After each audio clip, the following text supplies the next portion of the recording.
चला तर मंडळी, आज साबुदाणा वड्यांची एक अशी रेसिपी मी तुम्हाला दाखवणार आहे जी की अजिबातही तेलकट होत नाही आणि अतिशय खुसखुशीत असे साबुदाणा वडे तयार होतात. बाहेरून क्रिस्पी आणि आतून अगदी सॉफ्ट. यासाठी 1 वाटी साबुदाणा रात्रीच भिजत घातला होता.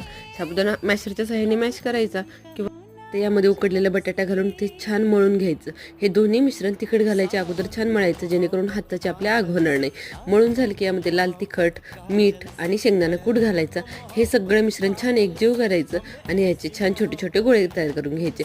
हे गोळे तयार करत असताना खूप मोठे बनवायचे नाही आणि खूप छोटेही नाही, मीडियम आकारामध्ये हे गोळे तयार करून घ्यायचे, जेणेकरून आप्पे पात्रामध्ये वडा शिजताना तो फुगला तरी आप्पे पात्रामध्ये छान भाजला जाईल. खूप मोठा झाला तर ते व्यवस्थित भाजला जाणार नाही. चला, तर आप्पे पात्र छान गरम झाले की त्यामध्ये तेल सोडून घ्यायचं. तेलावरती हे वडे सोडायचे आणि सगळ्या बाजूने गोल फिरवत फिरवत छान वडे खमंग असे क्रिस्पी होईपर्यंत तळून घ्यायचे.